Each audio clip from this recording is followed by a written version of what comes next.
Saya mengingatkan bahwa ketika kita melakukan regenerasi, semua keran harus dalam keadaan tertutup. Ya, lihat semua keran tertutup, baik di kation maupun di anion.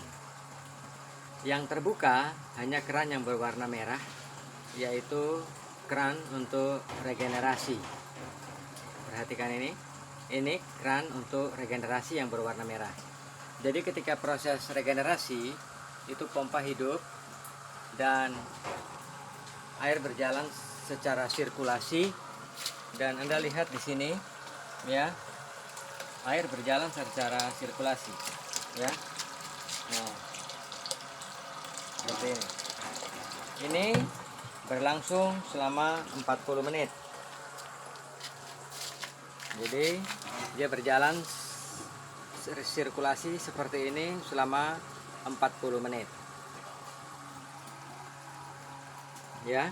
Jadi kedua tank ini bahan pencucinya sudah tersedot masuk dan bersirkulasi di dalam tangki anion maupun tangki kation. Baik, kita lanjutkan. Setelah masa sirkulasi 40 menit ya, masa sirkulasi 40 menit ini berjalan sirkulasi. Nah, setelah dia masa 40 menit berarti waktunya kita mengembalikan bahan pencuci dari tangki kation dan tangki anion kembali ke tempat penampungan bahan cuci. Dan penampungan bahan cuci nanti kita pakai lagi untuk regenerasi berikut. Jadi kita pakai terus menerus. Jadi kita tidak mencampur, buang, campur lagi, buang, tidak seperti itu ya. Jadi caranya sudah sangat mudah. Keran tetap sama, keran regenerasi dalam keadaan terbuka, hanya memindahkan tombol ini. Ini saya matikan, kemudian saya hidupkan tombol pengembalian. Ini pun anionnya saya matikan, kemudian saya kembalikan ke tangki. Jadi di sini semua bahan pencuci kembali ke tangki ya. Dia tersedot kembali sehingga nanti volumenya akan sama seperti semula ya. Tuh, dia kembali semua. Jadi nanti semua dua-duanya akan kembali seperti semula bahan cuci ini ya, seperti ini. Dia kembali semua. Ini bahan cuci anion dan bahan cuci kation. Jadi kita tahu bagaimana kalau bahan cuci di dalam tangki ini sudah habis, nanti pompa ini akan mendesing suaranya. Dia akan mendesing keras. Nah, itu berarti sudah kosong ya. Nah, jika bahan pencuci sudah habis, pompa air terdengar seperti itu. Ya, ini pertanda bahwa bahan pencuci sudah habis dari tangki kation maupun tangki anion. Setelah itu kita tutup keran regenerasi yang bagian bawah dulu. Kita tutup kiri dan kanan. Kemudian kita matikan tombol keduanya. Berarti sekarang saatnya kita membilas. Jadi selang yang tadi kita masukkan ke dalam tangki bahan cuci untuk sirkulasi, kita kembalikan untuk ke pembuangan karena kita akan menggunakannya untuk pembilasan. Jadi dia akan tetap terbuka seperti ini ya. Jadi dia akan tetap terbuka. Jadi yang satu ditutup, yang satu dibuka untuk pembilasan. Tetapi keran yang lain semua masih tetap dalam keadaan tertutup. Sekarang kita melakukan pembilasan. Baik, sekarang kita mau melakukan pembilasan. Jika kita mau melakukan pembilasan, keran ini tetap terbuka. Ini keran air masuk. Untuk memastikan bahwa pipa-pipa ini semua bersih dari bahan cuci, saya harus buka keran pembuangan. Keran pembuangan ini saya buka. Tujuannya supaya memastikan bahwa saluran ini semua bersih dari bahan cuci. Keran regenerasi ini harus ditutup. Sebab kalau tidak ditutup, nanti begitu kita jalankan air akan masuk ke tangki itu, jadi makin penuh. Jadi ini harus ditutup. Setelah ditutup, kita sudah pastikan ini bersih, tidak ada pipa lagi. Pembuangan ini saya tutup.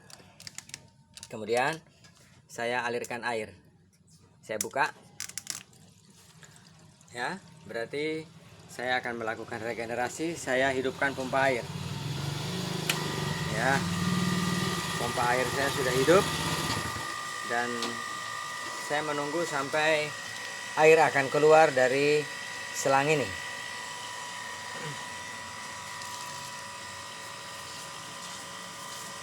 Dalam pembilasan kation harus satu persatu ya, harus kation dulu baru anion, sebab nanti saya mencuci anion menggunakan air yang sudah bersih dari kation dan tidak perlu lama-lama dalam proses pembilasan ini.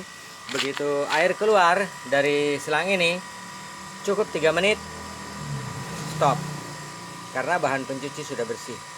Atau kalau Anda ragu-ragu bisa diukur, nanti saya ajari caranya mengukur. Kita masih dalam proses pembilasan.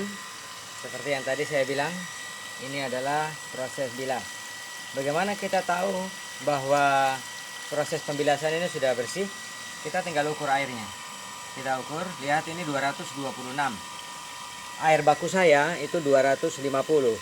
Jadi kalau TDS di bahan pencuci ini sudah lebih rendah dari air baku, artinya tangki ini sudah terbebas dari bahan pencuci. Ya, turunnya cepat sekali. Ini sudah di 202. Berarti saya harus mengakhiri pembilasan kation. Pompa air saya matikan. Kemudian saya tutup keran air masuk. Kemudian saya buang dulu.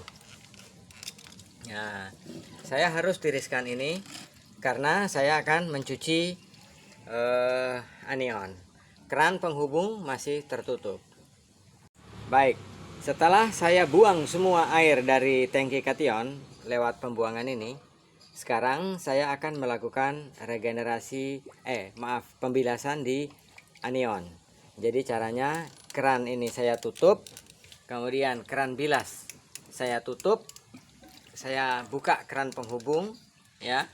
Keran penghubungnya antara anion sama kation, saya buka keran input. Nah, pembuangan saya tutup. Nah, ini produksi saya tutup. Yang terbuka hanya tinggal keran bilas. Saya tinggal menghidupkan pompa air. Jadi nanti anion ini sama, air akan keluar juga dari selang ini. Nah, di anion yang kita ukur bukan TDS-nya, tetapi yang kita ukur adalah pH-nya. Ketika nanti pH air ini sudah sekitar 11, itu berarti bahan pencuci dari anion sudah bersih. Nah, sekarang saya sedang melakukan pembilasan pada anion. Jadi air itu mengalir dari sini ya, ini input masuk ke sini, turun ke bawah, masuk ke dalam tank. Nanti keluarnya lewat sini. Jadi keran ini harus terbuka. Kalau keran ini tidak terbuka, nanti air tidak mengalir ke sana. Jadi ini terbuka, keran regenerasi sudah ditutup duanya. Ini air input, ini air untuk mengalir menuju kation, anion ini juga. Nah, proses pembilasannya sama, posisi kerannya ini masih tertutup. Ini keran produksi tertutup, yang terbuka cuma keran bilas. Keran regenerasi tertutup, keran pembuangan tertutup, dan sekarang saya sedang melakukan pembilasan pada anion. Hasilnya bisa saya ukur. TDS hasil misalnya, ini sekarang posisi TDS hasil sudah di 162, berarti ini sudah berhasil. Kemudian saya ukur pH-nya. pH-nya ini sudah 8,9, berarti anionnya juga sudah bersih ya. Berarti saya hentikan, saya matikan pompanya. Kemudian saya tutup keran regenerasi. Kemudian saya buka keran produksi ya. Ini saya buka. Seperti biasanya air harus dikosongkan. Jadi saya melakukan pengosongan pada tangki anion dan pengosongan pada tangki kation. Jadi air ini, keran 2 ini harus dikasih kosong karena saya belum melakukan produksi ya. Ini hanya regenerasi saja, nanti produksinya besok karena stok air masih banyak. Perhatikan kerannya. Jadi ketika sudah produksi, keran ini saya buka. Posisi produksi kerannya seperti ini. Tutup, merah tutup, yang keran produksi buka, keran penghubung terbuka, keran kation terbuka, regenerasi kation tertutup, air input masuk. Karena tidak produksi saya matikan. Nah, di sini saya untuk memproduksi tidak menggunakan pompa air karena tandon saya, tempat penampungan air itu tinggi sekali. Ya, jadi saya hanya cukup menggunakan gravitasi untuk memproduksi air dengan TDS rendah, ya, air bersih. Ingat, yang saya produksi adalah air bersih, belum jadi air minum. Nanti jadi air minum setelah dia masuk ke depot air minum. Hasil regenerasi yang tadi saya lakukan, hasilnya adalah TDS-nya 0. Ada angka 10 di belakang. Karena toleransi TDS ini adalah 3%, makanya ini sudah sama dengan 0,00. Ya, ini hasil regenerasi saya.